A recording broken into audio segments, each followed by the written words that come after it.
الحمد لله نحمده ونستعينه ونستغفره ونؤمن به ونتوكل عليه ونعوذ بالله من شرور أنفسنا ومن سيئات أعمالنا من يهده الله فلا مضل له ومن يضلله فلا هادي له ونشهد أن لا إله إلا الله وحده لا شريك له ونشهد أن سيدنا وحبيبنا ومولانا محمدًا عبده ورسوله صلى الله تعالى عليه وعلى آله وصحبه وأزواجه وذريته وبارك وسلم تسليما كثيرا كثيرا.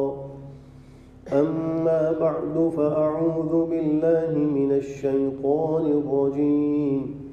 بسم الله الرحمن الرحيم.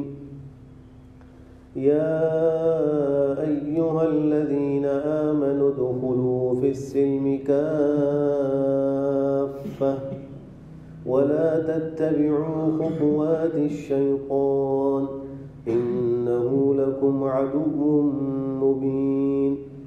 وقال تعالى إن الدين عند الله الإسلام. وقال تعالى ومن يبتغ غير دين الإسلام فلن يقبل منه وهو في الآخرة من الخاسرين. صدق الله مولانا العظيم وبلغنا رسوله النبي الكريم ونحن على ذلك من الشاهدين والشاكرين والحمد لله رب العالمين. حضرات سامعین محترم اور برادران عزیز، سورہ بقرہ کی ایک آیت میں نے تلاوت کی ہے. اس آیت میں اللہ سبحانہ وتعالیٰ نے اہل ایمان کو مخاطب بنا کر پورے اسلام میں داخل ہونے کا حکم فرمایا ہے. یہ بات بھی ایک حقیقت ہے، جب تک کوئی شخص پورے کے پورے اسلام میں داخل نہ ہو اس وقت تک وہ اسلام کا ذائقہ نہیں چکھ سکتا، اس کو اسلام کا پورا مزہ نہیں آ سکتا. صحابہ کرام رضوان اللہ تعالیٰ علیہم اجمعین پورے کے پورے اسلام میں داخل ہوئے تھے تو ان کو اسلام کا ذائقہ محسوس ہوا. یہی وجہ ہے کہ جب وہ میدان جنگ میں تیر کھاتے تھے اور اپنی جان اللہ کے راستے میں قربان کرتے تھے تو اس وقت ان کے منہ سے خوشی کے اور مبارک کے الفاظ نکلا کرتے تھے. وہ کہتے تھے کہ فزت ورب الکعبہ، رب کعبہ کی قسم میں تو کامیاب ہو گیا. کبھی وہ کہتے بخن بخن غدا نلقى الاحبہ محمدا وحزبہ، بڑی خوشی کی بات ہے، بڑی مبارک بات ہے، کل ہم جو ہے وہ اپنے محبوبوں سے ملاقات کریں گے اور جناب نبی کریم صلی اللہ علیہ وآلہ وسلم اور ان کے گروہ اور ان کی جماعت سے ملاقات کریں گے. کبھی غزوہ احد کے دامن میں ان کو جنت کی خوشبو محسوس ہوتی تھی اور وہ کھجوریں یا جو چیز بھی کھا رہے ہوتے تھے اس کو چھوڑ کر میدان جنگ میں کود پڑتے تھے. یہ کیا تھا؟ یہ وہ اسلام کا ذائقہ چکھ چکے تھے، پورے کے پورے اسلام میں داخل ہوئے تھے. اور یہی وجہ ہے کہ ان کو قرآن کریم کی تلاوت میں مزہ آتا تھا، ان کو عبادات میں مزہ آتا تھا. ہم ذرا تصور کریں کہ حضرت عثمان ابن عفان رضی اللہ تعالیٰ عنہ کے بارے میں آتا ہے کہ وہ ایک رات میں ایک رکعت کے اندر قرآن کریم مکمل ختم فرما لیا کرتے تھے، ایک رات میں اور ایک رکعت کے اندر. حضرت ابو بکر صدیق رضی اللہ تعالیٰ عنہ جب قرآن کریم پڑھتے تھے تو مشرکین کے مرد اور عورتیں ان کے کلیجے منہ کو آنے لگتے تھے اور وہ آ کر پیغمبر سے کہتے تھے کہ ابو بکر کو منع کریں کہ یہ اونچی آواز سے تلاوت نہ کریں. صحابہ جب قرآن پڑھتے تھے تو آسمان سے فرشتے ان کی تلاوت سننے کے لیے آتے تھے. حضرت ابو موسیٰ اشعری کو اللہ نے بڑا عمدہ لہجہ اور اچھی آواز سے نوازا تھا. آپ نے فرمایا تھا کہ تم کو آل داود کے مزامیر میں سے ایک مزمار دی گئی ہے، لحن داودی تم کو عطا ہوا ہے. ان کا قرآن سننے کے لیے آسمان سے فرشتے اترتے. بات دراصل یہ ہے کہ وہ پورے کے پورے اسلام میں داخل ہوئے تھے جبھی ان کو اسلام کا ذائقہ محسوس ہوتا تھا. آج مسلمان پورا کا پورا اسلام میں داخل نہیں، اس لیے اس کو اسلام کے اندر مزہ نہیں آتا۔ اس کو اگر مثال سے ہم سمجھنا چاہیں تو ایک عام سی مثال ہے کہ خواتین گھر پہ کھانا پکاتی ہیں، اگر قورمہ یا بریانی کے لیے جتنے لوازمات کی ضرورت ہے، جتنے مسالوں کی ضرورت ہے، وہ پورے کے پورے میسر ہوں اور ان کو صحیح طریقے سے متوازن استعمال کیا جائے تو بہترین قورمہ اور بریانی تیار ہو جائے۔ اور اگر اس میں کوئی ایک چیز کم ہو جائے یا اس میں توازن خراب ہو جائے تو وہ قورمہ اور بریانی انسان کھانے کو تیار نہیں ہوتا۔ بالکل اسی طرح جب تک ہم پورے کے پورے اسلام میں داخل نہیں ہوں گے اس وقت تک ہمیں اسلام کا ذائقہ محسوس نہیں ہوگا، اس کا مزہ نہیں آئے گا۔ مفسرین نے لکھا ہے کہ اس آیت کے شان نزول میں حضرت عبداللہ ابن سلام رضی اللہ تعالیٰ عنہ کا قصہ نقل کیا ہے۔ حضرت عبداللہ ابن سلام یہ یہود کے بڑے علماء میں تھے، ان کو حبر کہا جاتا تھا، احبار یہود میں سے یہ ایک تھے۔ اور جب بھی اسلام لائے تو انہوں نے پیغمبر سے یہ بات عرض کی کہ یہود کے لوگ بڑے خائن ہیں اور یہ بڑے جھوٹے ہیں، تو ان کو آزمانے کے لیے ایسا کیجئے کہ مجھے کمرے میں پردے کے پیچھے چھپا دیجیے اور ان یہود کو بلائیے اور بلا کر ان سے میرے بارے میں پوچھیے۔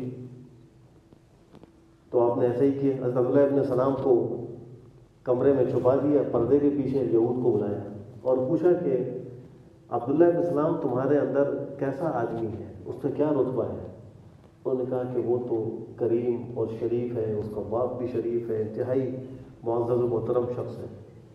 آپ نے فرمایا کہ اگر وہ اسلام قبول کر لے تو انہوں نے کہا کہ وہ ممکن ہی نہیں ہے اسلام قبول کر لے، وہ تو ہمارا بڑا عالم ہے، بڑا معزز آدمی ہے، وہ کیسے اسلام قبول کرے؟ اور انہوں نے اتنی بات کہی تو حضرت عبداللہ علیہ السلام نے پردہ ہٹایا، باہر تشریف لائے اور کہا اشہد ان لا الہ الا اللہ واشہد ان محمدا عبدہ ورسولہ۔ بس یہ بات جو سنی یہود نے تو فوراً کہا یہ تو انتہائی کمینہ ہے، کمینے کا بیٹا ہے، انتہائی بددیانت ہے۔ اسی مجلس میں ایک ہی لمحے پہلے جو تعریف کر رہے تھے فوراً ہی ان کی برائی شروع کر دی۔ جب بھی حضرت عبداللہ ابن سلام مسلمان ہوئے تو انہوں نے پیغمبر سے یہ بات عرض کی کہ اگر اجازت آپ دیں تو میں جیسے پہلے یہودیت میں ہفتے کے دن کی تعظیم کرتا تھا ابھی بھی تعظیم کرتا رہوں، اس دن کو مقدس سمجھتا رہوں، جیسے میں یہودیت میں تورات کی کبھی کبھی تلاوت کرتا تھا ابھی بھی آپ اجازت دیتے ہیں کہ میں تلاوت کر لوں، اور جیسے میں یہودیت میں اونٹ کے گوشت کو اور اونٹنی کے دودھ کو استعمال نہیں کرتا تھا، اس سے پرہیز کرتا تھا، اگر آپ کی اجازت ہو تو میں ابھی بھی ایسا ہی کر لوں۔ تو اس پہ اللہ نے آیت نازل فرما دی کہ جب تم اسلام میں داخل ہو گئے تو پورے داخل ہو، اب یہودیت کی سب چیزیں چھوڑ دو، اس لیے کہ یہود کے ہاں ہفتے کے دن کی تعظیم یہ ضروری تھی، اور ان کو یہ کہا گیا تھا کہ تم جمعے کا دن گزرنے کے بعد جب مغرب ہو جائے تو اس مغرب سے لے کر ہفتے کے دن کی مغرب تک تم نے کوئی کام کاج نہیں کرنا، تم نے صرف عبادت کرنی ہے۔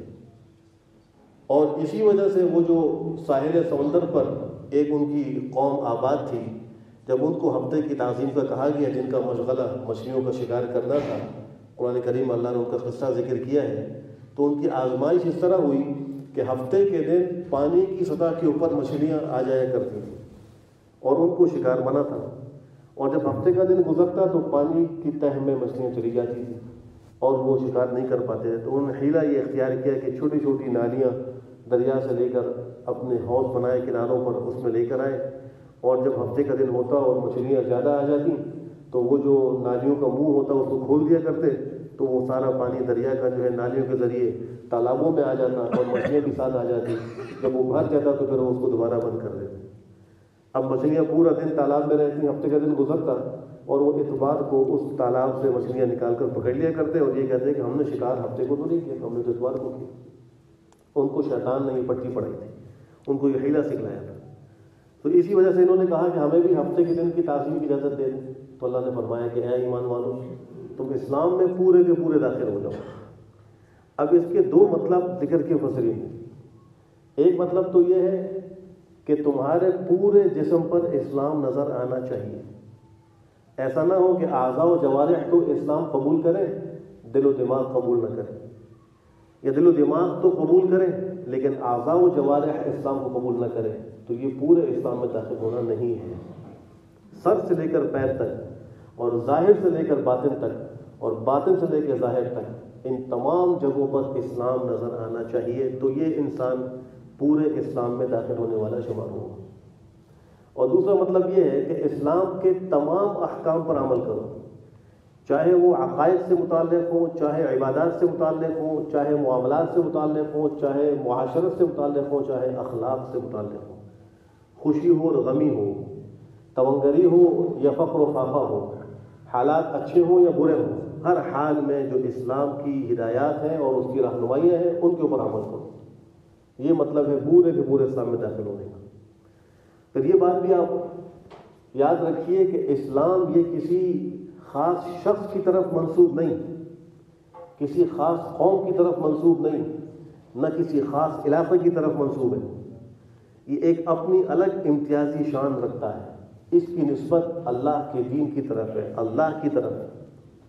ورنہ اسلام کے علاوہ جتنے بھی مذاہب آپ دیکھیں تو یا تو وہ کسی اس ملت و شریعت کے پہلے داعی کی طرف منسوب ہوگا، یا وہ کسی علاقے کی طرف منسوب ہوگا، یا کسی قوم کی طرف وہ دین منسوب ہوگا۔ اب دیکھ لیجئے کہ یہودیت خاندان نبوت کے ایک فرد کی طرف ہی منسوب ہے جس کا نام یہودا تھا۔ حضرت یعقوب علیہ السلام کے جو 12 بیٹے تھے ان میں ایک بیٹے کا نام یہودا تھا، اس یہودا کی طرف منسوب ہو کر یہودی مذہب جو ہے وہ مشہور ہوا اور اس کو یہودی کہا جاتا ہے۔ بعض حضرات کہتے ہیں کہ نہیں، یہ حوض سے مشتق ہے، اس کا معنی رجوع کا ہے، کیونکہ یہود کے لوگوں نے بچھڑے کی پوجا سے رجوع کیا تھا جب ان کو تنبیہ کی گئی تھی، تو اس وجہ سے ان کو یہودی کہا جاتا ہے۔ ایسی اگر آپ دیکھیں عیسائیت، تو وہ اس مذہب عیسائیت کے پہلے داعی حضرت عیسیٰ علی نبینا وعلیہ صلوات و تسلیمات کی طرف منسوب ہے۔ اگر آپ آ جائیں ہندو مت کی طرف تو یہ ملک ہند کی طرف منسوب ہے۔ بدھ مت کی طرف آ جائیں تو یہ ان کے پہلے داعی گوتما بدھ کی طرف منسوب ہے۔ اگر برہمنیت کی طرف آئیں تو یہ برہمن ایک قوم، ایک قبیلہ ہے، ایک جماعت ہے، ان کی طرف منسوب ہو کر یہ ایک مذہب جو ہے وہ مشہور ہوا ہے۔ لیکن اسلام میں دیکھیں یہ کسی نبی کی طرف منسوب نہیں، کسی علاقے کی طرف منسوب نہیں، کسی قوم اور قبیلے کی طرف منسوب نہیں۔ ان الدین عند اللہ الاسلام، یہ اللہ کی طرف منسوب ہے۔ اور یہی وجہ ہے کہ جتنے انبیاء آئے وہ اسی دین اسلام پر آئے۔ قرآن کریم میں اللہ نے حضرت ابراہیم علیہ السلام کو حکم فرمایا، اذ قال له ربه اسلم قال اسلمت لرب العالمین۔ جب کہا اللہ نے ابراہیم کو مسلمان ہو جا، انہوں نے عرض کیا کہ میں پروردگار عالم کے آگے جھک گیا، فرمانبردار ہو گیا۔ حضرت یعقوب علیہ السلام نے اور حضرت ابراہیم نے جب اپنی اولاد کو وصیت کی تو کیا فرمایا، ووصى بها ابراہیم بنیہ ویعقوب یا بنی ان اللہ اصطفى لکم الدین فلا تموتن الا وانتم مسلمون، اور مسلم فرمایا۔ حضرت ابراہیم نے بھی اپنی اولاد کو یہ وصیت کی، حضرت یعقوب نے بھی اپنی اولاد کو یہ وصیت کی کہ تم جو ہے وہ اسلام کے علاوہ کسی دین پر نہ مرنا، تمہاری موت اسلام پر آنی چاہیے۔ حضرت یوسف علیہ السلام نے جب اللہ سے دعا کی، توفنی مسلمہ والحقنی بالصالحین۔ حضرت عیسیٰ علیہ السلام کو جب حواریین نے کہا کہ ہمارے لیے آپ اللہ سے دعا کیجئے کہ آسمان سے ایک دسترخوان ہمیں وہ دے دے، تو اس موقع پر جو انہوں نے لفظ کہا تھا وہ کیا کہا تھا، واشہد بأننا مسلمون، آپ اس کی گواہ بن جائیے کہ ہم مسلمان ہیں۔ تو اسلام یہ در حقیقت اطاعت و فرمانبرداری کا دین اور مذہب ہے، جس میں انسان اور بندہ اللہ کے آگے جھک جاتا ہے، اپنی عقل کو، اپنی رائے کو فنا کر دیتا ہے، اور وہ کہتا ہے کہ میرے پروردگار کا جو حکم ہے اس کے آگے سر تسلیم خم ہے، اور چاہے وہ مجھے سمجھ میں آئے یا نہ آئے، دنیا والے مجھے کچھ کہیں، میں نے اپنے پروردگار کے حکم کے آگے سر جھکانا ہے۔ یہ ہے مسلمان۔ تو اللہ فرماتے ہیں کہ ایمان والو تم اسلام میں پورے کے پورے داخل ہو جاؤ۔ پھر اس کے فوراً بعد جملہ فرمایا وہ عجیب ہے، فرمایا کہ وَلَا تَتَّبِعُوا خُطُوَاتِ الشَّيْطَانِ، شیطان کے راستوں اور طریقوں کی پیروی نہ کرو، اس کے قدم پر قدم مت چلو۔ اور پھر وجہ بھی ذکر کی، اِنَّهُ لَكُمْ عَدُوٌّ مُبِينٌ، وہ تمہارا کھلم کھلا صریح دشمن ہے۔ ایک اور مقام اللہ فرماتے ہیں کہ ان الشیطان لکم عدو فاتخذوه عدوا انما يدعو حزبه ليكونوا من اصحاب السعیر، بے شک یقیناً شیطان تمہارا دشمن ہے، تم بھی اس کو دشمن سمجھو، شیطان تم کو دشمن سمجھو۔ اور پھر فرمایا کہ یہ اس وجہ سے کہ وہ اپنی جماعت کو بلاتا ہے، ان کو پکارتا ہے تاکہ وہ سب کے سب جہنمی ہو جائیں۔ وہ خود تو چونکہ جہنمی ہو چکا، تو اس کی پوری کوشش یہ ہے کہ میں کسی طرح کسی بھی انداز سے کسی بھی طور طریقے سے بنی آدم کو جہنمی بنا دوں۔ اور صرف یہ نہیں بلکہ اس نے اللہ کے سامنے قسم کھا کر اس بات کا ارادہ ظاہر کیا، قال رب بما اغويتني لاقعدن لهم صراطك المستقيم ثم لآتينهم من بين ايديهم ومن خلفهم وعن ايمانهم وعن شمائلهم ولا تجد اكثرهم شاكرين۔ اے اللہ، اس وجہ سے کہ آپ نے مجھے گمراہ کیا، آپ نے مجھے راہ حق سے ہٹایا ہے، میں آپ کے سیدھے راستے پر بنی آدم کے لیے ضرور ہاتھ لگا کر بیٹھوں گا، میں صراط مستقیم پر مورچہ لگا کر بیٹھوں گا، پھر میں ان کے آگے سے بھی آؤں گا، پیچھے سے بھی آؤں گا، دائیں سے بھی آؤں گا اور بائیں سے بھی آؤں گا، یعنی ان کو اپنے حملوں سے پریشان کروں گا، وسوسے دل میں ڈالوں گا، اور آپ ان میں سے اکثر کو شکر گزار نہیں پائیں گے، آپ اپنی نعمتوں کو ناشکرہ پائیں گے۔ لیکن اللہ نے بھی صاحب اعلان فرمایا تھا، ان عبادی لیس لک علیہم سلطان الا من اتبعک من الغاوین، جو میرے نیک اور فرمانبردار بندے ہوں گے ان پہ تیرا زور نہیں چلے گا، جو تیری پیروی کریں گے اور جو گمراہ ہوں گے بس انہیں پہ تیرا زور چلے گا، میرے بندوں پر تیرا زور نہیں چلے گا۔ اور ایک اور مقام پر اللہ فرماتے ہیں وہ قلیل من عبادی الشکور، میرے بندوں میں شکر کرنے والے بہت تھوڑے ہیں۔ شیطان کہہ رہا ہے کہ اللہ آپ اکثر کو شاکر نہیں پائیں گے، اللہ فرماتے ہیں میرے شکر گزار بندے بہت تھوڑے ہیں۔ اب نعمتوں کی ناشکری کرنے والے سوچیں کہ وہ کس کی حمایتی بن رہے ہیں، کس کی تائید کر رہے ہیں۔ معمولی باتوں پر انسان ناشکریاں کر رہا ہوتا ہے۔ شیطان جو وساوس ڈالتا ہے یہ ہر ایک لائن کے آدمی کو اسی کے لائن سے وسوسوں میں ڈالتا ہے۔ تجارت پیشہ کو تجارتی وسوسے دے گا، ملازمت پیشہ کو ملازمت کے راستے سے وسوسے ڈالے گا، عالم دین کو علم کے راستے سے ڈالے گا، طالب علم کو طالب علم کے راستے سے ڈالے گا، مالدار کو مال کے راستے سے، غریب کو فقر کے راستے سے، جو جس لائن کا آدمی ہے اس کو اسی راستے سے گمراہ کرے گا۔ لیکن یہ بھی یاد رکھیے کہ اس کے دو چیزوں سے عام طور پر وار ہوتے ہیں، ایک شہوت بطن، ایک شہوت فرج۔ ان دو چیزوں سے بڑا خطرناک وار کرتا ہے۔ شہوت بطن کا معنی یہ ہے کہ انسان کو پیٹ کی شہوت میں مبتلا کر کے راہ حق سے اس کو ہٹاتا ہے، جس کے نتیجے میں وہ حلال و حرام کی تمیز کے بغیر پیٹ بھرنے کی فکر کرتا ہے، وہ ڈکیتیاں مارتا ہے، چوریاں کرتا ہے، فراڈ کرتا ہے، ملاوٹ کرتا ہے، رشوت لیتا ہے، سودی کاروبار کرتا ہے، کہ خالی کس کے لیے؟ شہوت بطن کے۔ اور دوسرے وہ شرمگاہ کی شہوت سے حملہ کرتا ہے۔ یہ اس کے دو خطرناک ترین وار ہیں۔ اور بنی اسرائیل کے دو واقعات سے میں اس پہ استشہاد پیش کرتا ہوں۔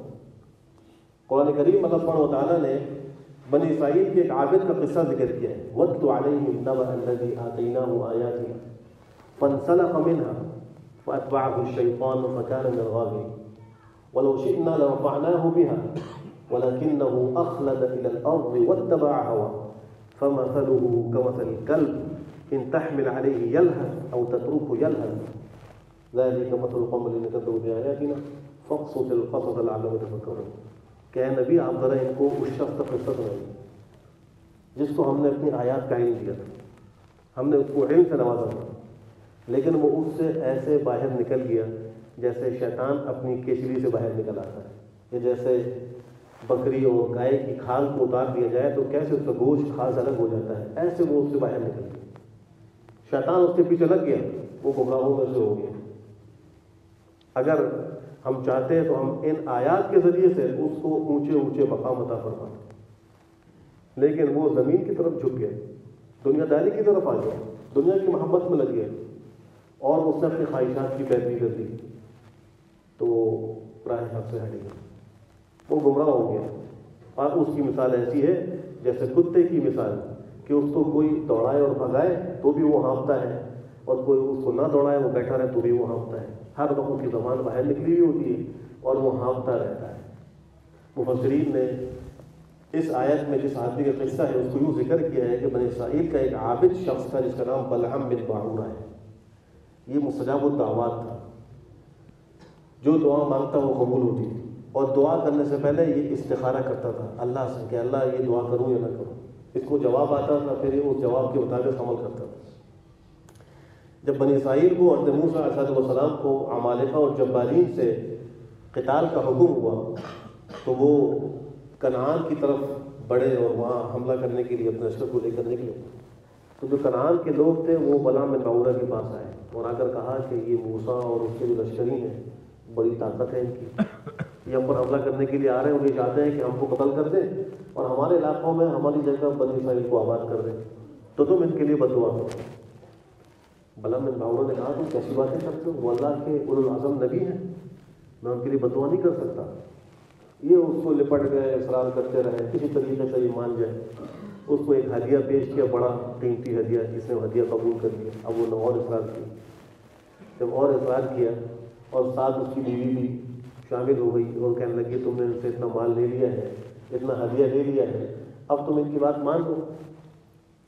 تو اب دیکھیں وہ شہوت بطن کے ذریعے شیطان نے حملہ کیا اور یہ اس کے جھانسے میں آ گیا۔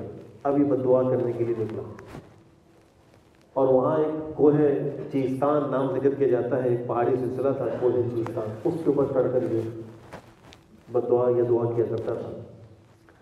خچر پہ سوار ہوا اور روانہ ہو گیا۔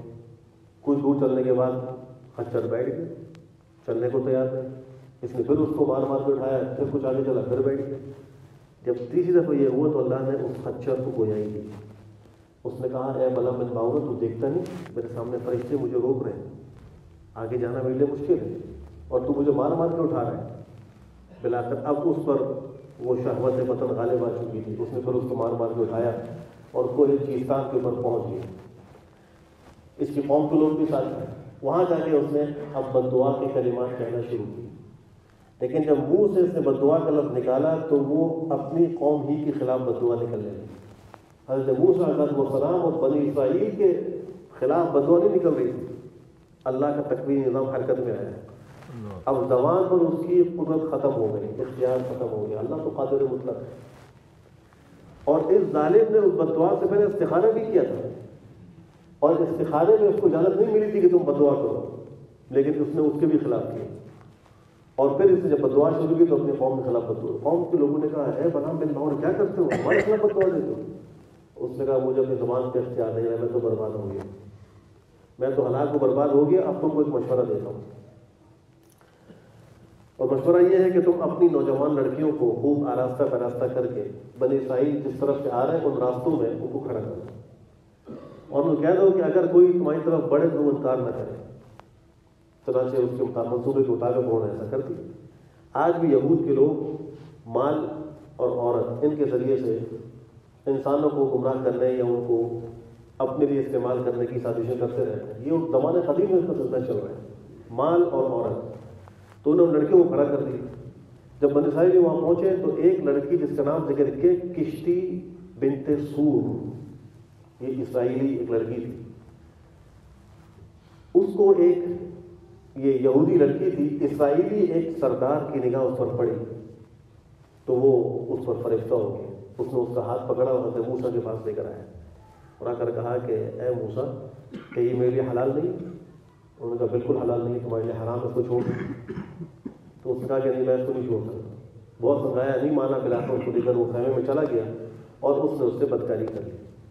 یہاں اس نے بدکاری کی، وہاں بنی اسرائیل میں طاعون پھیل گیا، طاعون کی بیماری پھیلی اور 70,000 ایک لمحے میں لقمہ اجل بن گئے۔ اب ان کو تنبؤ ہوا کہ بڑی غلطی ہو گئی ہے، وہ آئے ڈھونڈتے ہوئے، خیمے سے اس کو بھی نکالا، اس لڑکی کو بھی نکالا اور ان کو سر عام پھانسی دی۔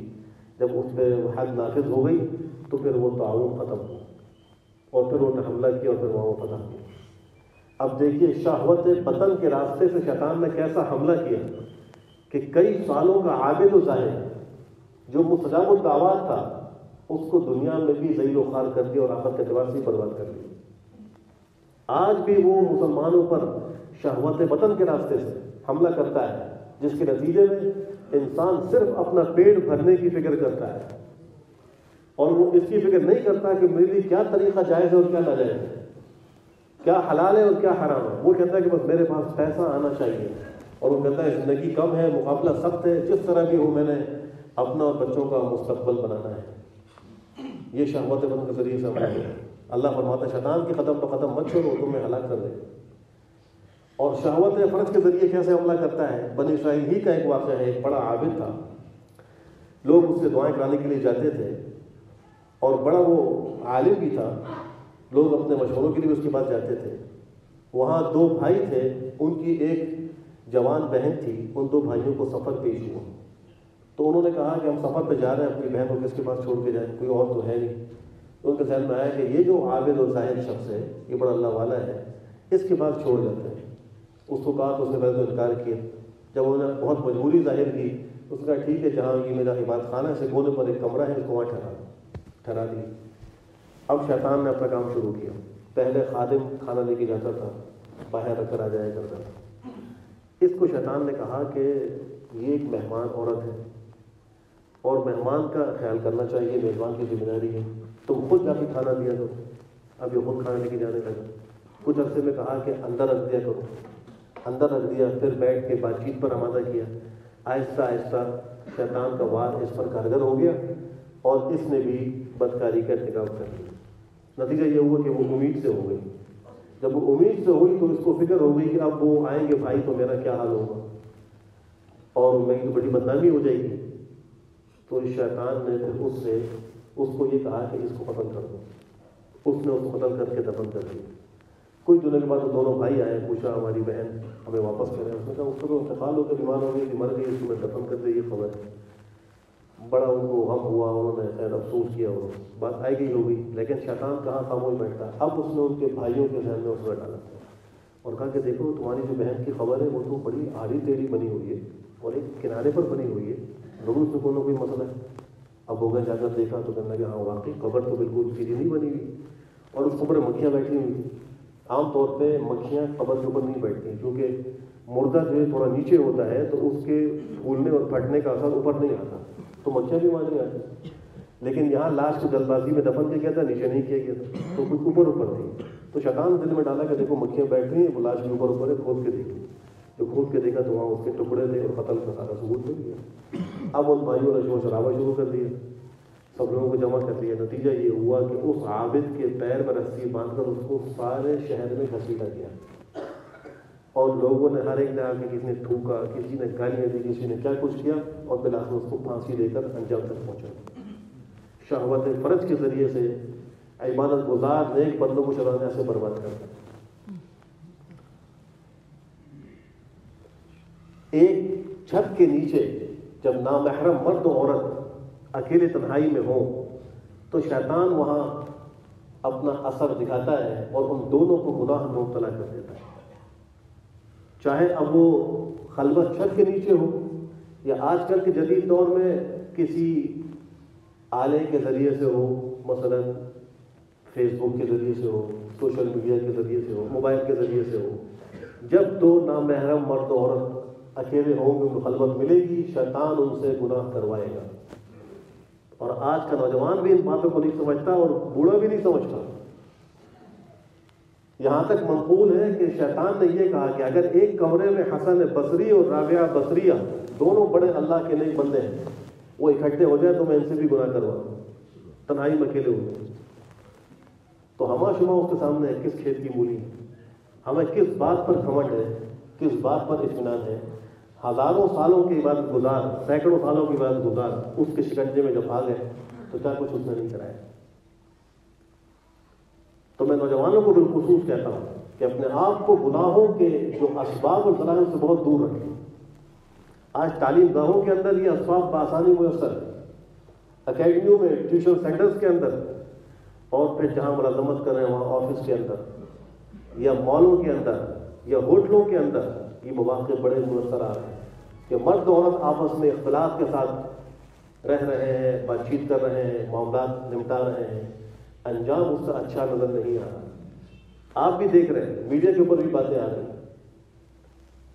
تو اگر ہم چاہتے ہیں ہمارا ایمان بچے، ہمارا تقوی بچے، ہم دنیا اور آخرت کی رسوائی سے بچیں، تو اس کے لیے یہ لازمی بات ہے کہ ہمیں نفس اور شیطان کے وار سے بچنے کی کوشش کرنے کی ضرورت ہے، اس سے ہم بچیں، ورنہ شیطان ہمیں رسوا کر کے چھوڑے گا اور یہ ایسے ایسے وسوسے دلوں میں پیدا کرے گا، ایسے ایسے یہ حربے اختیار کرے گا تو انسان کو کبھی گمان ہی نہیں ہوگا۔ شیخ عبد القادر جیلانی رحمہ اللہ کے بارے میں آتا ہے کہ جب ان کو بہت عبادت ہو گئی تو شیطان گمراہ کرنے کے لیے آیا اور آ کر چھت کے اوپر ان کے آنے کے بعد بڑی گونجدار آواز میں کہنے لگا کہ اے عبد القادر، اللہ کی طرف سے میں فرشتہ آیا ہوں اور اللہ کی طرف سے یہ پیغام لے کر آیا ہوں کہ اللہ تمہاری عبادت سے خوش ہو گئے اور تم سے اللہ نے نماز اور روزہ سب معاف کر دیا، اب تم بالکل آزاد ہو۔ اب دیکھیے ایک عبادت گزار کو کس طرح وہ گھیر رہا ہے۔ عام آدمی ہوتا بڑا خوش ہوتا کہ میری عبادت کام آ گئی، میری جان چھوڑ گئی عبادت۔ اس اللہ والے نے فوراً کہا کہ تو شیطان مردود مجھے گمراہ کرنے کے لیے آئے، نماز تو پیغمبر کو معاف نہیں ہوئی، مجھے کیسے معاف ہو سکتی ہے؟ انبیاء بھی نماز پڑھتے رہے۔ تو اس نے ایک اور وار کیا جو اس سے بھی زیادہ خطرناک تھا، اس نے کہا کہ اے عبد القادر جان، تجھے آج تیرے علم نے بچایا، اگر تجھے علم نہ ہوتا تو تجھے میں ہلاک کر دیتا۔ انہوں نے فوراً کہا کہ مجھے میرے پروردگار کے فضل نے بچایا ہے میرے علم کے۔ پھر یہ شیطان انسان کے آخری وقت میں اس پہ حملہ کرتا ہے۔ ہم سب پر یہ وقت آنا ہے، موت سے پہلے انسان کا خاتمہ خراب کرنے کے، اس لیے کہ اس کا پورا زور اس بات پر ہے لِيَكُونُوا مِنْ أَصْحَابِ السَّعِيرِ، جہنمی ہو جائیں، اور جہنمی ہونے کے لیے خاتمہ خراب ہونا یہ ضروری ہے، تو اس کے لیے وہ پہنچتا ہے۔ اور وہاں وہ دلائل سے، اگر وہ اہل علم ہے تو دلائل سے ان پر حملے کرتا ہے۔ امام احمد بن حنبل رحمہ اللہ کتنے بڑے امام گزرے، خلق قرآن کے مسئلے میں بڑے انہوں نے مجاہدے برداشت کیے۔ آج دنیا کا ایک حصہ ان کی فقہ کے مطابق عمل کر رہا ہے۔ جب ان کے انتقال کا وقت آیا تو غشی طاری ہوتی تھی، کبھی ہوش میں آتے تھے کبھی بے ہوش ہوتے تھے، کبھی ہوش میں آتے کبھی بے ہوش ہوتے تھے۔ تو ان کے بیٹے کہتے ہیں کہ میں اپنے اباجان کو کلمے کی تلقین کرتا کہ اباجان کلمہ پڑھ لیں، تو وہ کہتے ہیں لا لا لا، نہیں نہیں نہیں۔ تو جب کئی دفعہ ایسا ہوا تو بیٹے نے کہا کہ اباجان جب ہوش میں آئے کہ میں آپ کو کلمہ پڑھنے کے لیے کہتا ہوں، آپ کہتے ہیں لا لا لا، تو وہ کہنے لگے میں تم کو نہیں کہہ رہا، شیطان آ گیا اور وہ مجھے گمراہ کرنے کے لیے کہہ رہا ہے کہ احمد تم میرے ہاتھ سے بچ گئے، تم میرے ہاتھ سے بچ گئے، میں نے بڑی کوشش کی، تو میں اس کو کہہ رہا ہوں کہ نہیں ابھی نہیں بچا، ابھی جان باقی، ابھی نہیں بچا، جب تک میری جان ایمان پر نہیں نکل جاتی میں تیرے ہاتھ سے نہیں بچا۔ آج ہم اس شیطان سے بالکل بے خبر بیٹھے، اس لیے اپنے حالات پہ غور کیجیے اور نفس و شیطان کے مکر و فریب سے ہوشیار رہیے۔ اللہ ہم سب کی حفاظت فرمائے اور اللہ ہم سب کو حسن خاتمہ کی دولت سے مالا مال فرمائے۔